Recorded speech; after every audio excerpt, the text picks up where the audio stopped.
though, does go to the Flash Wolves, who picks Fizz as a flex for top, then bans out Echo, setting themselves up for the Syndra. And if SK2 took the Syndra, then they had the counter with the Fizz. So it was super intelligent drafting, and we'll see if TSM can craft themselves a very good draft here against SKT. And we see TSM right now ban Lee Sin. I think a lot of people will be like, why? Why not just first pick that champion? But I feel like it's just because they want more flexibility with the first pick.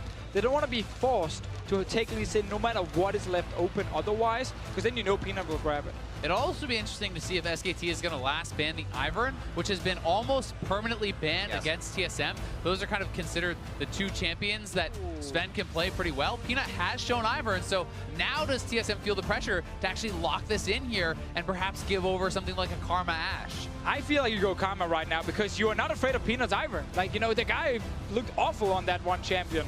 On that one game. But is SKT afraid of TSM's Karma, Ivern? They should respect it at least. Protect the ADC comp. You know, that's something that TSM has not been able to run really with Turtle. That is very true. It obviously is very hard when your AD carry has not been, you know, one of the strongest performing members, but giving him so much help with shields could set Wild Turtle up for success. And we also have to remember, those shields can be used on the mid laner as well. Like, Bjergsen will also benefit from this, and maybe Hansa on the carry. See it not be all eggs in one basket type of scenario. We'll see if they can get Bjergsen going. I like the idea. Graves as well on the side for aggression from Peanut in the early game. And while getting Bjergsen going is always a good thing for TSM, to me, their success has been much more about Haunter, simply because I think that the top lane field in this tournament hasn't been as strong. And while Huni is obviously an incredible player, I think that you're more likely to find success for TSM if they can get an advantageous top lane matchup, have side lane pressure, and play around Haunter, because that has been the only way that they have looked good. Yeah, I like this cannon pick a lot from TSM. Put that top lane, it's a good matchup against the Fizz. What SKT is trying to do is exactly what Flash Wolves did against them earlier. They're trying to take Fizz as a flex pick, and say, if you pick Syndra now, we put the Fizz mid lane. If you don't pick the Syndra, then we can always put Fizz top against whatever you're picking. But Kennen is a good matchup now for Hansa. Definitely is, but we'll have to see if TSM can actually pick something up that is going to match well to the Fizz in the mid lane, you know, make that a bit of a blind pick. Wow. A little denial of the Kennen ultimate coming in. Not that it's Hanser's main initiation in here, but a little safety in the Sona pick for Wolf. Sona is a bit of an old school counter to Karma. I actually saw Archie use it as well against Karma in the play-ins. So it is something that's been around a little bit, but she's pretty far down the tier list simply because she's only used right now against Karma specifically. And she's also extremely easy to pick off. While she does have a very strong straight-up laning phase, it can be very tough for this champion to survive ganks, always very squishy, and you know, the ultimate is pretty much what you add for a team. Yeah, you can still obviously put the Karma mid lane, play support here. Zyra is an option. Otherwise, you just put the Karma bot lane and say, you know what, we're actually not that afraid of this lane. And this draft is actually getting so complicated because Karma could be flexed, the Fizz could be flexed. You have to think through so many different options here. You know, if TSM decides to put Karma mid on Bjergsen, then the Fizz can go top. They could try to put something else like a Talia, which I think matches up well and can roam well. So there's so many different thoughts you have to think through as far as where can the champions go and what matchups are we even striving for. Yeah, I think there's a good chance we could see Caitlyn from Wild Turtle once again with Ezreal being banned away. Like, you have the shields to protect him. Yes, okay, your mid game is not very strong, but you didn't say, you know what, if we get to 3 items, then we can actually start matching SKT. Consideration of SK Telecom T1 saying that could be Bjergsen's Haunter. We want to save Wolf on that Sona. Ban out the Thresh, no potential to kill him in the bottom lane. Yeah, and Biofrost is a pretty strong Thresh player, so you take away something like that hard pick and you make it a bit more of a safe lane, kind of a slower 2v2, because she is going to match up so well against Karma, as Deficio said. I like this Ashe pick, though. Ashe is traditionally a very good laner against Caitlyn. Then you have the Sona against the Karma. So SKT is saying, we expect you to run the Caitlyn, we allow you to do it, but we're going to pick a very strong 2v2 lane against it. And not only is that frightening just simply because of the matchup, but it's also very He might actually do it. Because he might do it. I mean, if he does, I haven't seen him play Leona. I have the confidence that he could play Leona or something like an Alistar, which did receive buffs, but I'm still not expecting that because TSM has not had success with Bjergsen on these supportive mid laners. He's too important to their team composition, to their team fighting, that it has not really worked out. And I think this is what TSM is doing. If this was another team, perhaps they go that route. So the problem with picking Syndra here is it means Fizz will go mid lane. Huni gets to then get a pick up for top lane. He's taking the Galio that we just saw, you know, from the Gigabyte Marines. And it's once again that kind of pick where you're like, it's okay to lose the lane a little bit because I'm just going to add so much teamfight presence. It definitely is, and once again, it's a nice pairing because it's about the Fizz plus the Galio. The Fizz can easily enter the backline of the fight. If you get back there onto someone like the Syndra, the Galio is ulting in right away. Syndra can now not fight back because even if you use your Playful Trickster to enter the fight, traditionally the counter would then be you drop the Syndra ultimate right away, but you have a 50% damage reduction or 40%, I guess, at max rank coming in from Huni. Right. I think I would have liked to see Orianna maybe as a pick instead. Much better laning phase against the Fizz specifically, but that being said, Orianna would have again left TSM purely late game focused right now with the Iron as well, and would have maybe been a little bit too much in the late game department. And I think what this is TSM playing to their own strengths. They're trying to pick what is comfortable for them, what they are super confident in, and we'll have to see them play at a very high level to ever beat SKT. So they need to play comfort, I think, to ever hope to attain that. And this is something where there are some easy targets for Syndra to take down. Things like the Sona are very susceptible, and the Ashe. And if you can have Haunter succeeding in that side lane, he definitely can pressure Galio. Just have to follow the mid laners right now. Level 6 on Fizz. That's an opening. Graves comes in. His ulti adds onto it. Ashe arrow flying in. You can't really run cleanse if you're Bjergsen because you need barrier to kind of protect yourself. It is a tricky game to play Syndra in, and Bjergsen needs to really perform at his absolute top level to pull this one off. And that is always going to be the case against SKT, no matter what That is a great point. No matter how good your draft is. I mean, I felt like Flash Wolves really outdrafted SKT in the previous match, but they had to show the best game of the tournament as for well. Pretty much every single player, because you don't get to make mistakes. You don't get to have a losing lane against SKT, really, and hope to get away with that. Right, that one losing lane is the way back into the game for SKT. Everybody does it so powerful and masterfully. And we'll actually see if Bjergsen gets caught out, giving himself a good amount of distance and watching that entry to the river. This allows SKT a bit of an invade, but same thing on the top side. Always kind of sucks when you have to play SKT later in the day and they lose the first one because you're kind of like, these guys are not going to tilt. They're angry now. They're going to get very angry. Chroma is going to be like, guys, that was unacceptable. Here were all the mistakes. We're going to change it up. Like, next game, you're going to just go in and you're going to smack whoever you're playing against. And Bang's interview about wanting to have cleaner games was before their loss, because he said they still had the 4 games remaining. So they wanted to have cleaner games, then they lost. This is a super motivated SKT that is going to look to close out this game as fast as they possibly can. That means there is no room for mistakes. Continuing the vision to stop Peanut's reign in the jungle we have been seeing throughout this tournament is one of the big things. But I guess it's every lane, as we have been saying. A tough task for TSM as we start off with some wards on the bot side, but no experience just yet. Bang did get zoned away and actually took a bit of damage to his face. Now, SKT will get control of the red buff, but obviously TSM just put down a ward saying, okay, we know you're starting here. Now, the interesting part about this is with the Ivern, you know, you're disrupting his jungle because the only way he's going to steal away your camp on the other side is by committing his smite. And now that he's smited his blue buff, you know, this would be super delayed. So I think Peanut actually has time if he wants to try to go his red straight to his own red and try to stop that. We'll see if he is going to try to go for that. I think the only person I've ever seen do that before is Odd One back in the day. And we're like, why don't they go red to red? Always going red to red. This time, we don't get it again. And the general is not pleased. 2 minutes in, it looks like the regular camps for the junglers. About 40 seconds on that smite. Have it available in time. And seems like Peanut are okay, just concentrating. To be fair, also, Peanut didn't actually know that Svenskeren started on his own blue. Maybe he thought that Svenskeren actually walked in and just stole the red at first and then walked back to his own jungle. I completely agree, but the one thing with Ivern is you have to commit all your health and put down all these marks, and you can't actually collect the gold for quite some time. So if you can get over there, you know that only some of your camps can actually be stolen because the ones with the smite are the ones that are most vulnerable. So Bang just checked every single camp in their own red side jungle. That now means they know, okay, they're all marked by the Ivern, but he didn't actually start there. He also, of course, would have to then have started on the blue buff. He's now back in his own jungle. Peanut, though, he's just doing a full clear on his own side. They kind of just split the jungle right now. He's not actually contesting the Ivern, despite knowing all these camps are marked. And you can look at Bjergsen trying to assure that his jungler can actually pick up these camps now by pushing in Faker, and Faker could be in a little bit of trouble here. Very low, oh, towards the turret! Playful Trickster. But this is key, because Bjergsen needs to be dominating the mid lane so that Sven can safely pick up the camps, and top lane has to be pushed in so that they cannot collapse on him. Otherwise, Peanut would have been able to come up, deny the collection of his camps, and get a big, big lead. So Peanut ends up checking in the end that all camps are now gone.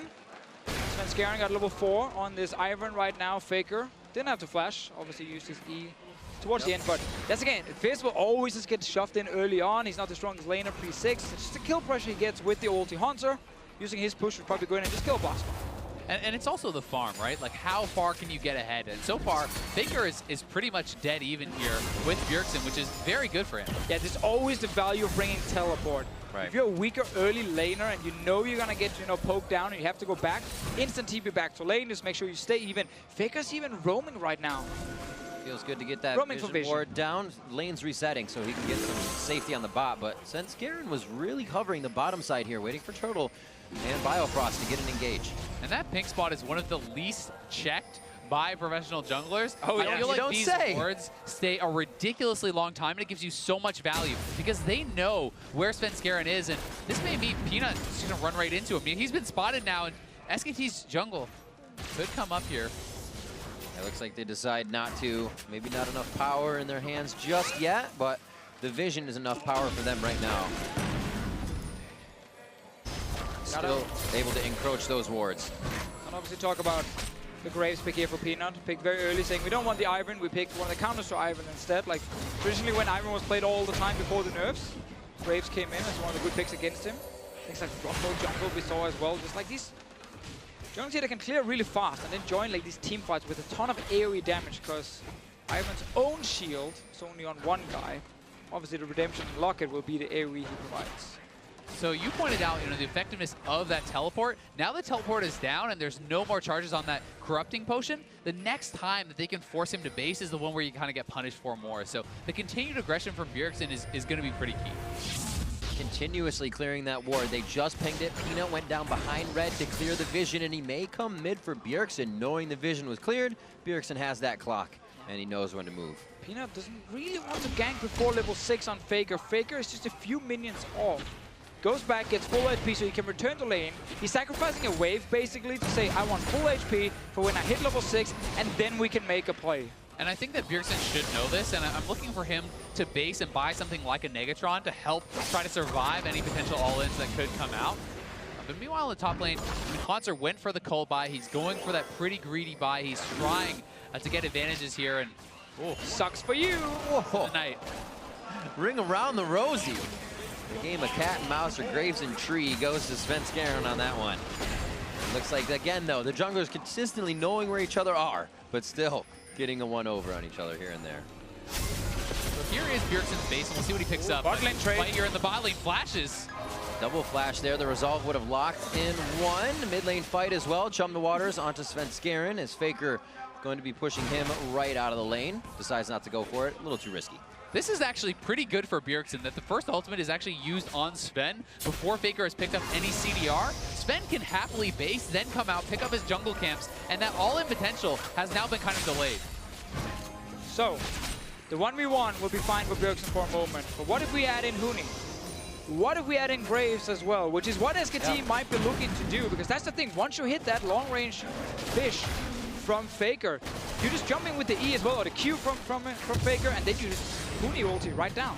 And which is why it's so important for Sven to be playing around the mid lane as he is, to always be in the back pocket here of Bjergsen, because he cannot survive that 3-man gank by himself. But with good positioning, and the Ivern to back him up, perhaps he can. That vision we saw from G2 in the last game on the top side to spot also the moves from Huni. Whenever he leaves that top lane, have to just kind of call and see if you can maybe spot him on the way down, so Bjergsen knows a fight might happen. And the vision has been constantly getting cleared out by Peanut. Bjergsen has been dropping his wards around the top left side, but they're getting cleared out by the jungle pressure. Constantly coming in, threatening that out. It's like he's now placing them one in mid, knowing it won't be seen. They can use the vision. It hurts. Yeah. That is actually my favorite warding spot when I'm playing as well, because people just never, for whatever reason, never check that brush. It lasts so long. They already click somewhere else on the map, so the character just takes the fastest route around. Daisy's in the building. Looks like Peanut. One shot, two shot, three shot, knockup. They're going to have to walk out of this one. Looks like they get away with the buffs as well. Around the wards. That vision ward we're talking about as well was placed at 4 minutes down there by Faker. And we have to remember that this is a blue trade, because SKT had already stolen away their blue, so they're trying to keep Bjergsen with his blue buff and the Lost Chapter so he can non-stop spam out and clear out those waves and kind of play more safely around that. But Faker clearing out the vision, always having the threat of that extra attention. As long as Bjergsen has a tower as well, right behind him, stays a bit safer with the barrier. And of course now the early magic resist that you pointed out earlier, Azael, that he should get. Now, we also look at Turtle, because he used Flash earlier to try and go for that trade with Bang. Maybe thought Bang was going to step on a trap, and then he could try and win it. Level 6 Sona right now. Double TP coming up very soon as well. That might be a dead Caitlyn, but first we look in top lane. And Faker making the roam here, but Ivern is behind, so if they commit too much, could be turned around on them. Great read by Sven. Bjergsen calling a missing lane, and they choose correctly on where that goes based on vision. And Sven definitely does deserve some credit this game. Yeah. While he has not gotten involved in any kills, nothing like that has happened. He has been in the right place at the right time. He has been covering his laners, anticipating their moves, and I think that for a guy who has received a lot of criticism, he's playing a good game. Absolutely, a supportive role as well. He has to be with the team at the right time, sometimes harder than making your own plays, because you really have to make the right decisions at that point. Yeah, and he finally gets his Iron as well. You know, being banned so often against him. Yep. Now he actually doesn't need to be a big playmaker, which is where he's been punished a few times when he's invaded in. You know, he's looked for a skirmish, he then gets caught, he dies. Not really needed on Iron. He's looking bot lane now. Yeah, in the setup, you can see Wolf posturing aggressively on the Sona. If you can land that ultimate, it's very easy to follow it up with the Ashe ult, and Turtle has to show the respect, play very defensively. They may be setting up for this 5-man play that you had called out earlier. Sven is not in the area just now, but looks like they're not going to pull the trigger just yet. Biofrost could get the Mantra Shield on, protects quite a bit. And more vision being cleared. Right now, the priority for SKT. This is that clean game. If the other team doesn't have vision, they have no idea what you're about to do. And that's what Peanut is on right now. Just every single time Bjergsen is pushing up his waves, Sven is right there in his back pocket, making sure that he can't get all in. And Hauntzer starting to take a lot of damage here. He needs to get some magic resist itemized towards that wit's end. There's the Chum the Waters. Nice dash through for Faker. Going to do a lot of front-end damage. Collateral hits. Not enough to tick him down, but this is 2 lanes out now for TSM. Oh, that's a lot of damage, but Bjergsen did not blow either summoner. Good calculation on the damage and very patient. But they force Bjergsen now to play very defensive, potentially even go back to base. That allows them now to roam bot lane. Remember, they have double TP. No flash on Caitlyn still for a few seconds. Hauntzer stayed in lane as well. This could be Huni picking up a kill. Oh, he's going for it. Forward, tries it, gets the flash, the hit. Huni comes up with first blood. As soon as he punched forward there, as soon as he used that E, Hauntzer needed to flash, expecting the taunt flash there. He does not. They're looking for a fight right now. Wild Turtle gets the arrow on the side of the fight. No protection for him. Sven now in the eyes of SKT as Bjergsen's looking to give him a scatter. Huni's behind them right now. Huni just missing Svenskeren with the blast cone. The alley-oops himself to safety, and Svenskeren's going to prep this, get what they can on the way out. Ooh, but why would you try and contest a dragon when your top laner just died, and the enemy top laner, of course, sitting with TP? Bjergsen just got hit out of mid. Yeah, I mean, your mid laner just got pushed back. You have double TP on SKT. Your top laner just got first blooded, and you're up there trying to contest. TSM's bot lane had no business being around there, and the first big misstep from them is definitely going to cost them big time. Quick cleanup here towards the bot side. Good absorbed by Sven, and we'll see this one again. Yeah, they're simply so split up. Their mid laner is not even close, and their top laner is dead. That is nothing you can do here to try and stop that dragon, and you just sacrifice yourself for no reason. Yeah, it doesn't matter how you play that out. There's no way you're really going to win this one. And Hauntzer, you know, building towards that Bork, he is eventually going to be able to outscale and start to bully this lane, but the fact that he actually got solo killed with this matchup is pretty disappointing, and he needed to show some more respect over to Huni. I'm just on the Galio hype train. I think every single game we have Galio, he's doing well in the laning phase because his base numbers are very, very good. He's a tank with wave clear as well, and his ulti has been very impactful in almost, you know, every kind of almost every kind of composition we've seen, at least at this tournament. We've seen them once where they dive in and you want to try and use it to, you know, get into the front line. We've also seen them in Protect the AD Carry comms, but he used it to say, here's a 40% damage reduction ulti on whoever's getting caught, and now this guy won't die. And I personally really love the diving ones because I think that you can always use it defensively, but the offensive option is what it sometimes lacks, and it can sometimes be harder to close out games because you don't have something like a Nautilus for the hard engage. But when combined, with a Fizz or with a Zed, as we saw last time, you still have that. So you have all the options, and you have the shove top lane too. So it's definitely looking pretty powerful. And to add on to that, when you also have that split pushing power, you automatically start, relying less on pure engage because you rely on pushing lanes and then roaming in behind the enemy, and you get these flanks where it can be, a Fizz hard engaging basically from out of nowhere. His ulti lands on someone, that's a way to start a fight, and it's not like, a Jarvan jumping in and having that open engage. Well, TSM moving down the bot side, trying to see if they get something done, but Bjergsen doesn't know they're there. Walks straight into an open jungle. Hanzo was getting the TP in, which gave him a false sense of security, and they both get deleted. They do find Bang, however. Baker is coming down, though. Huni cannot join. We'll see if TSM can push for this turret. That is really the big goal, as they're losing their top side. The trades back and forth. Hanzo makes it out. Teleport and flash down for him, but the play is made as he gets right up there ulting. Tough lane against Huni. Since Garen getting hit up, Baker belts forward. He should have the damage even after the resolve locks down. He can go back into the fight, but it's Peanut flashing forward.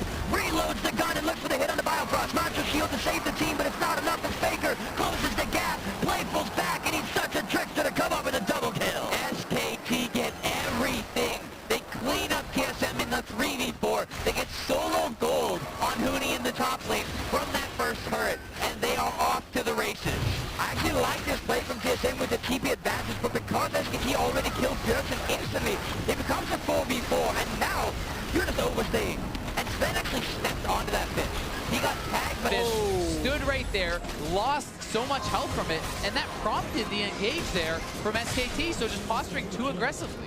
Yeah, also we have to remember it was an AD carry traded for a mid laner before the fight, and AD carries at this point obviously not very strong compared to that level 11 Fizz from the mid lane. So Faker was happy taking that fight. He certainly was, and a lot of credit to that later play goes to SKT anticipating the roam down with the control ward. They hit the Ashe ult and the Sona ult onto Bjergsen, and they kill him before he can do anything. I mean, that turnaround was just beautiful.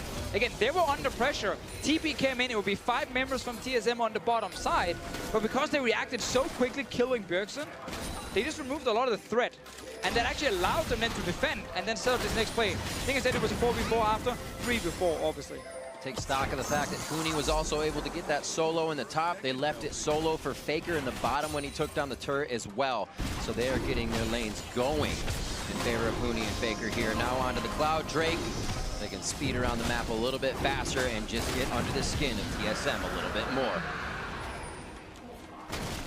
TSM now is going to need some time, but it's going to be hard because, with this AD cannon, if you can't get side lane priority, you really do not add a lot to the game. And I think that it's tough because he's now down 1,000 gold after getting first blood solo killed and the turret going over to Huni. Huni is going to stay relevant for so long that it's hard to see Hunter, and his team lasting long enough to hit for him to get in. Oh, fights everywhere. Arrow top, fight in the bottom. Faker, Bjergsen going on a 1v1. Here comes Daisy as Faker's supposed to get out. Redemption comes down. I think he could stay alive for a little bit longer just to provide some nuisance to the bot side. There it is. He does go down as mid-fight fizzles out with Wild Turtle falling. Now Hanser, he's been taking the Winds of War damage the entire time. The way Huni farms, the caster minion in the back line has always been hitting Hanser, prepping him for another solo kill. It's a disaster in the top lane for TSM. The fact that their split push cannon died again solo against the Galio here. Huni is playing this champion to near perfection right now. He really is, and SKT is just looking too strong, and here's the fight in mid lane. Hurdle getting caught out. That Ashe-Sona combo, layering it very, very well in full commit to the fight. They're now looking to get Rim Perils for Huni, which secures him even more top lane dominance. And it gets almost impossible now to play the comp if you look at TSM, because they were supposed to have this like 1-4 setup with the winning side lane with the cannon, and then you had one lane on the other side, you just kind of pushed, and then you moved the 4 members together. So Syndra, Caitlyn. None of these champions really want to sit in a side lane against a Fizz. They want to just push the lane, leave, go mid, and then group as like a siege comp. You can't do that though when now your top laner is already losing, so that's a problem for you. He might actually die again. He doesn't have flash for another second or two. I think he is going to die. Uni with enough for about 4 or 5 heated up tower shots. Gets out with about 120 HP to his name. And they're just making it look so clean the way they want it to. TSM should finally get this turret down here, but I mean, they're just, it's not enough right now for them. And the focus, you know, adding insult to injury, Peanut is so fed and going up top and extending that lead is going to be so tough for them to come back. It is so hard to find ways to get enough gold on the Caitlyn that you're trying to protect with your Ivern Karma composition. Because right now, Caitlyn hits her weakest part, where she wants to farm, she wants to get her Infinity Edge, she even wants to get a third item before she can really start dealing damage to Huni. Like, Huni right now are already sitting on 154 armor. He's going to get an Iceborne Gauntlet, so that's going to be even more armor on top of that. And Last Whisper is obviously not going to be built very soon, if you look at Wild Turtle and his current situation. Monster tag with Chum the Waters. Still the stun, but Playful Trickster about to get in safely. He used it to get out and get that ultimate out of Monster along with his. Now mid lane's being pressured by SKT as Faker has just been causing trouble on the bot side. Sven and the team don't want it to go down like this, and they initiate onto Huni, forced to pull back, and things are looking good if that's the tank to turn away first. So TSM holding on to the mid lane, a good redemption bot lane to protect their top laner, and Sven playing pretty well around this, but TSM is still getting pushed down, and they're getting chunked out. They're very low on health. They're going to TP in. They're going to try to force this right now. TSM needs to retreat. Faker just flexing with a teleport, and it's what the team needed to go forward. You got to remember they're still working with a crescendo, so TSM can't even go that far forward if they want to. We know that LCK and SKT, you know, they don't really value the Ivern that highly. They think it doesn't really do enough early game. Let's talk about that after in case Faker wants to fight again. He is spotted though, so no ulti either. See how much damage they can put out. Booney still has teleport to get back to his position if necessary. Meh. That's a little win there for Haunter as he at least gets the Galio ult out. A very small win. Very small very win. small win he was looking for. You know, to go back a little bit to the itemization that you're talking about, I think that the Iceborne, especially in a situation like this, is so smart for Huni because he wants to take the lead he has already gotten and maintain his side lane dominance. And this is such a strong dueling item. It's going to allow him to fight up and stay really strong against Haunter for quite some time. I mean, Haunter at this point is going to need many items before he's ever really able to deal with it. Exactly, and Bjergsen is under pressure now. Scattered back, Peanut gets the heal. A little bit of movement speed as well to stay safe. But it is not above SKT now to just go for these engages. Know they can get Bjergsen to be out of position for a second. They're looking for the kills everywhere. They know how strong they are here 21 minutes in. Peanut had another great game. Was never really under any threat, and as I was saying before, you know, LCK did never really value the Ivern too highly. I think it's too easy. Invade him. He doesn't really do enough in the early to mid game. You can just farm against him as well with picks like Graves. And he's been doing that. You know, early game was literally just him running around killing wards. He didn't join any fights. He didn't have to. He just power farmed. And I'm not sure this is the game to convince Peanut that Ivern is a champion you need to play. That one time you picked him. I mean, it's tough to say because, you know, if Haunter is getting an advantage in top lane, then perhaps this comp starts to look very, very different, right? But, you know, the way that it's been played out by SKT, they have certainly gained all the advantages. And that's kind of the issue, you know, for Ivern. It's hard for him to go top and really snowball Haunter, really help him compared to some other junglers. Bang his bot lane, forces a flash. Flash and the ultimate coming out. Looks like they may be able to drop this bottom turret. They're going to get pushed off by TSM. Wild Turtle Biofrost coming down, so just a bit of damage, but respect still to be paid by SKT here as they make their way out. However, they're across the map. They're playing like a 2-1-2 right now and just making it work. And I mean, the control they have gained in the jungle, they're taking away camps on both sides of the map. You can see none of their jungle camps are up, and they're farming TSM's jungle, and that's why you're seeing this gold lead just balloon. I mean, this is not that long ago that it was a pretty close game, and they're up 7,000 gold at this point. SKT is so good at taking anything you give them and really extending that advantage further and further and further. It's always that mid game where they don't actually take any risks because they're just pushing lanes, getting deep vision. They spot TSM and they know, okay, if you're sending members to top side, we take everything on the bottom side. So they're not going for any crazy tower dives yet. They're just taking all the farm on the map. They're also waiting to be strong enough to just take down a Baron without Huni being there. They can obviously, of course, put Faker once the TP is back up down to the bottom lane and have Huni with the team on top side to tank the Baron. Can't do that right now due to the cooldown, so they're just kind of waiting and taking every single camp.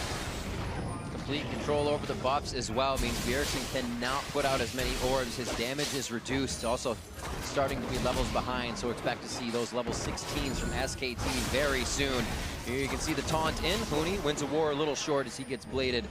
And it will be Bang just on his backside. I wonder if Huni stays in for this fight. Looks like he decides to back. I think he will. I think they're going to move Bang down and look for the repeat Ash Arrow. Remember, they forced the flash not long ago, and this is another thing that SKT really excels at, punishing you in those windows where you don't have your cooldowns. This is a bit risky though from Bang. Oh, he hits it though. Oh, there's the flash hit. Huni has had it, and he has used that flash off cooldown to get the taunts in.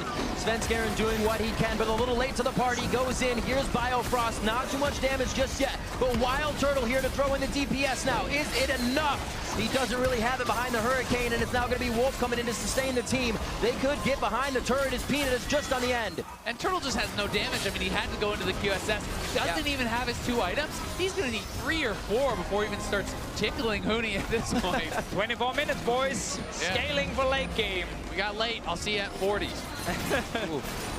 That play though from Bang, he actually, so when he roamed into the jungle, Peanut and Wolf, they were running for base. They were not even close. Faker's TP is still not ready. He was on the other side as well. Good thing though that Bang is pretty damn good at hitting the arrows, so they actually could kill Hanzo through Redemption and everything. That was the first risky play they pulled though in this mid game. And it's also good that Huni is hilariously fed. I mean, it helps. It's so hard. Even if they don't hit the arrow there, can you actually engage through Huni and take them down? Probably not, because no one is dealing any damage for this guy. And now he picks up a full Thorn Mail. Like, Turtle is so behind in itemization for where he needs to be to kill him. Now, not only do you need your IE, your second Zeal item, Armor Pen, and you need Lifesteal to not just die to the return damage. I mean, what else does he need, Divigio? He needs his team to help him as well, trying to kill this Galio. Probably a remake would help him at this point. Huni is at 327 armor. Look at this guy. As we go down, we'll see. Ooh, not matter that there is a turret there. I know, you can see right now, if you look at the minimap, Caitlyn Karma will join first. We don't actually want to see the rest because no one died. Luxury items for Huni with 327 armor, 25 minutes into the game. Not what you want to hear as an AD carry. It's been some rough games, I feel like, for the AD carries. Last game as well, as Sven is getting dove by like everything. Yeah, this was rough, but kind of in a different way. And we'll see if they can ever kill Huni. I don't think so, because the rest of SKT is coming down, and TP coming in from Faker. Huni right now is just a prep for the rest of the team. He says, all right, I've absorbed the ultimates. Let's take it home. They're going to be on to Hanser. Huni very, very low, but Faker goes to the front with Zania's on. That's going to be Huni down, but there goes Svenskeren, and a lot of the summoner spells are down for each team. It's how they use the abilities now. Cooldown's coming back up, and it looks like SKT feels like it's a bit too dangerous. The raid boss is down, but they can't handle phase 2 just yet, so we'll see. Wipe it. Discuss the tactics. Figure out what we do. We got to do it again and again and again and again. That's the thing. They're so far ahead, they can do that again and again and again. And the problem with this raid boss here is he's actually going to get a GA probably. So see it again. That phase gets a little bit harder to play. And I mean, Huni is playing a little bit silly here, right? He's so far ahead of the team, but it does work out because they just don't have the damage to kill him. Even diving the turrets this early on, SKT has the confidence that they can at least go even in this fight. Actually, nice stun on Faker as well. He didn't really get to do a whole lot in the fight, but the trade 1-for-1. Small win for TSM. I don't think it bothers SKT. I think those moments for SKT just let them know that, hey, there's still mistakes to be made. We just won't do that again. Yeah. Easy correction. Let's take the Baron. Buffer ball these minions once again. That decision making also makes it hard for TSM. They have to find these fights. You have a single target hit from Bjergsen. It's hard for Hanser to get in now, even past Huni, as we've been talking about. It's about SKT kind of making those mistakes now. It really is, because TSM has to maintain vision control around Baron, but there's so many ways to engage for SKT, and they're so strong and so far ahead that if you ever get caught out, the fight is already lost. So, you know, it's a battle between how far forward can you go and how far back can you let your vision be pushed. You can see the separation of just levels in the fights. 16 for Huni and Faker, 15 Bjergsen and Hanser. That's quite a bit of damage there to be had, or resistances if in Huni's case. We actually often see teams either try to like create like a little death rush and get one kill, to just delay the game further. Yeah. Or potentially even just surrender the Baron. To say, like, it's actually too dangerous if we face check. Bang his bot lane again to try and gank for his carry. Cannon wave, next one's pretty far away. Looks like they're just going to call Haunter's attention here to see if they can get any of the rotations they want. Mid lane's going to be pressured and pushed. 15 on Infernal. And they're kind of waiting for TSM to make a move that probably just gives SKT a really nice Baron or that Dragon. Very easy. They are, and it's like Peanut's so fed that Bang has said, all right, you're the AD carry now. I'll be the jungler. I'll gank the lanes. Don't worry about it. Maybe pick up a sight stone a little bit later. Let's see where they go. The decision has been working so far. Scrying orbs forward to make sure they have that vision on the bot side. If it is, Bang to be down there with Huni. Infernal first. And we'll see TSM start to make a move. They say this is our chance for pressure and vision. Let's get it around Baron so we can at least jockey for that. Again, a game like this is just like one of my favorite things about SKT and how stacked the lineup is. Now, if you don't feel like carrying today, I'm sure someone else, you know, to the left and to the right will just like say, fine, I'll do it. It's a bit of the discussion we had when we saw Peanut on Ivor. Somebody can sit back and somebody else from the team steps up. It's actually something Huni also talked a lot about when he joined SKT, just how like in the West, there's a lot of pressure on the Koreans because when the team is not winning, everyone looks to the Korean and says, why don't you carry us? Like, you play a carry and you try and win your lane and then we see if that's enough. That pressure is no longer on him at all. That's why he can start playing the tanks because, again, you rely on Faker, Bang, Peanut, whoever it is to kind of be the big carry in one of these games. And this game, it was Huni and, of course, Peanut, as we've seen so often. They're looking for Baron now.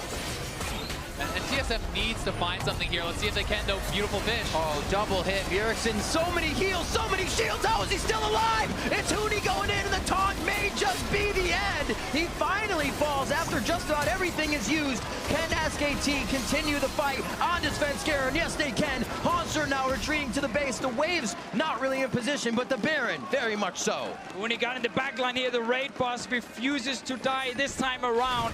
Peanut almost went down at the start of the fight, but he got out, and then it was just a quick turnaround for SKT to back at the Baron. And that is the gold lead working for you. When you're that strong, you can take those fights. You can edge out those little differences, and SKT are going to knock down the Baron, and they will have a death hold on this game. Patience, patience, patience. Waiting around Baron, going to Dragon, move TSM into that area SKT wanted, and they were able to find the fight with vision. 13-3 now, 30 minutes in, Baron for SKT. Simply means TSM, if they lose this game, will move to 3-5. The same we have G2 sitting on, Giga by Marines, Flash Wolves, Hansa might die. That's the crescendo. Playing the final bits of music, Haunter's still able to stay alive. He's not listening to what SKT is playing.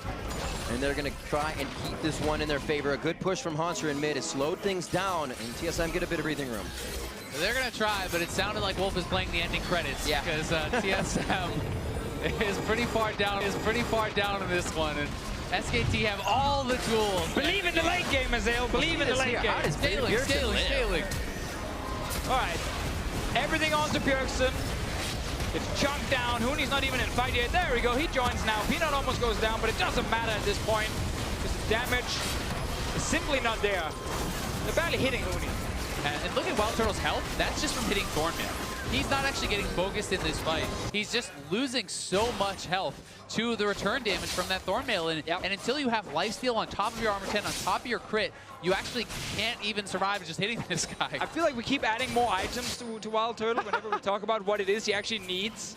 Last Whisper is ready for him, so that's a small win, at least. You might need a Blade as well. Yeah, I think Blade of Rim King is a pretty strong item against Galio like this, but they need to hold on for now. The Baron is up, and Haunter may get it picked off. Right under the turret. It's not even going to matter here. Looks like he did. Going to keep himself alive. Very nicely done. Sven has actually been so good with the redemptions. I have to give him credit for that. The cross-map redemptions, always on time with those. He has been saving his teammate, but they are getting crushed on all sides. This is where SKT starts to bite down, try for damage onto Bang. They have to get out of the heroic charge, or entrance rather, and that's the kill over onto Svenskeren. Been trying to assist the team from lane to lane, but gets caught out in the rotation. Bjergsen now toying with Haunter on the top side before Peanut can come down to crush the turret. And Wolf always there on the backside to sustain and move back to the other lane. Me back down in the bottom lane for Split, pushing all game long and only joined when his team called for him for a potential fight. Signal up in the skies, and Huni will show up. It has been fantastic play from all the lanes here on the side of SKT, saying they wanted to clean things up. This one looked pretty squeaky clean up and towards a bit of the end here, and they look to put the final touches on the last inhibitor turret, and the inhibitor now in their eyes. And TSM knows they have to make a play here. They're going to go for a desperation fight. It's the bang kill that they were looking for. Crescendo went out, a little bit of a miss on that. Wolf goes down now. This is how we saw G2 taking a hit in the last game. But the damage that Huni can do, the damage that Peanut is providing from that back line is now all on the front line. And Faker hops in now onto Hanser, running for the base is Wild Turtle. Rather, Svenskeren as he just spawned, I should say. And now it is SKT onto the Nexus turret. After Ivern, they're going to cut down the tree. Not long for this world. And the triple kill coming in for Faker as they're on the Nexus turret. They're gonna get it all. Look like TSM could get a few kills, but then a quick turnaround from SKT. 19-5, 34 minutes in. SKT from lane to lane, bringing the pain. And 7-1 now in the MSI group stage. And you gotta say, it started in the top lane for SKT. What a game from Huni. People talk about him playing tanks now, but he carried on this tank. He carried from the top lane. That's such a good game. And as soon as Hanser was shut down here for TSM, they lost almost all their options. Another day at the office. But take a moment, Riv. Breathe it all in. Breathe in that SKT. A day where you didn't lose a game, though. So a little bit of an unusual day for SKT. Did turn around in the end, though, get the 1-for-1. And they're obviously sitting there #1 in the group. We're looking at every other team, basically, because we're still so close, like between TSM, G2, Flash Wolves, Gigabyte Marines, and even WE. Despite them picking up a few games here and there, they're not too far away from the rest. What a matchup as SKT shows strong once again. We are going to set it over to the analysts for a deeper dive into that game. Thank you very much, gentlemen. SKT not going to dwell over their loss from earlier today for too long, striking back with another victory to go to 7-1 at the end of day 4 for this squad. So again, showing why they are the best team in the world, able to keep their composure, kind of recollect their thoughts and come back in with a well thought out strategy and execute on the game plan. A pretty straightforward win, you know. A lot of the verbiage you're using is pretty standard because it felt standard. After a loss to Flash Wolves, we didn't really know what SKT we would see. Remember, SKT, sure, they lost 10 games in the regular season, but it's a different SKT. It feels like a lot of the narrative around SKT is as if they're the same team in the past 3 years. And of course, only Faker and Coma are the members that still stand around at that point.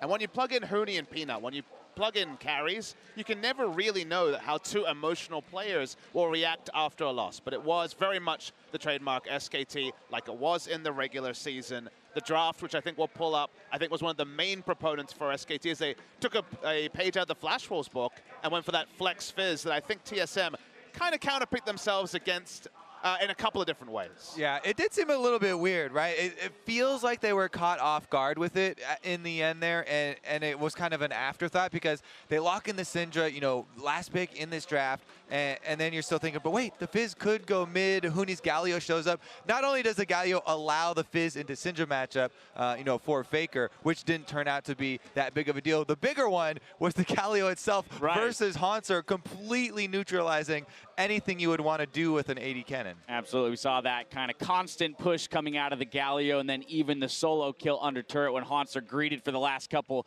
pieces of his cull. Didn't quite get it. He'll be probably regretting watching that one over and over again. Frost, what are your thoughts here? I mean, the biggest thing for me was when Faker got the early double kill bottom, you know, when SKT, TSM were trying to use, you know, like their siege composition. They wanted to push on that first tower, and then the Fizz comes out of nowhere. And then suddenly, now Faker, if he didn't have lane assignment priority before in those side lanes, he definitely has it now with the double kill Fizz. And so then you're in this situation where you can't really play the lane assignments. You're just trying to stall out the game because, unfortunately, Turtle, he went QSS as second item after Hurricane. He can't kill anyone. He can't do any damage. He wants to sit there, farm up. But you've got Hanser dying 1v1 in the top lane. You have Fizz just causing havoc in the bot lane, and then you have Arrows catching Turtle. It's like TSM at that point, they just passively are losing the game. There's nothing they can do for like 15 minutes. Exactly, they have no options. They're behind versus a team with a tremendous amount of crowd control. They can't out-team fight them. Their split pusher has been neutralized from the very beginning because Huni just completely trashed him,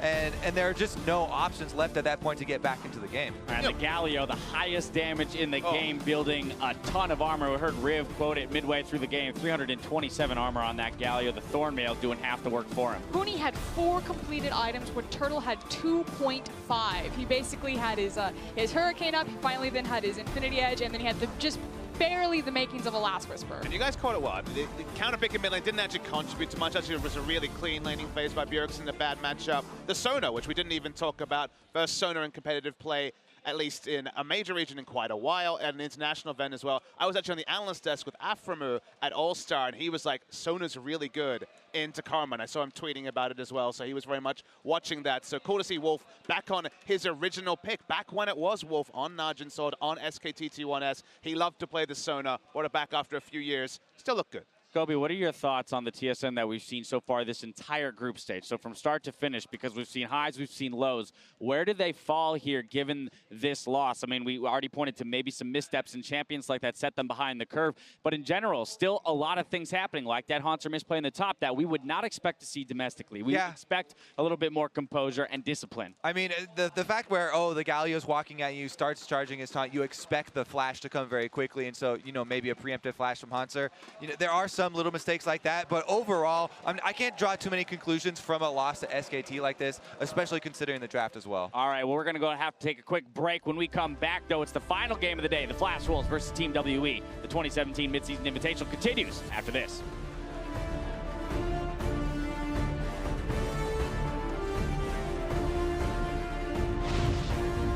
Yo, Janice, when you kill a peanut in the jungle, you should sing that song. Yeah, it's like, welcome to the jungle. Oh, he's going for it. Forward, tries it, gets the flash, the hit.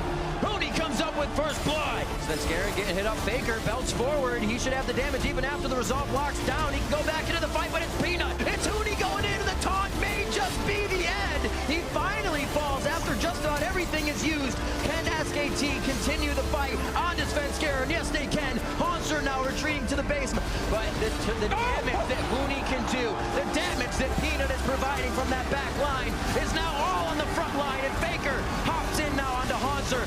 Running for the base is Wild Turtle. 19-5, 34 minutes in. SKT from lane to lane, bringing the pain. And 7-1 now in the MSI group stage.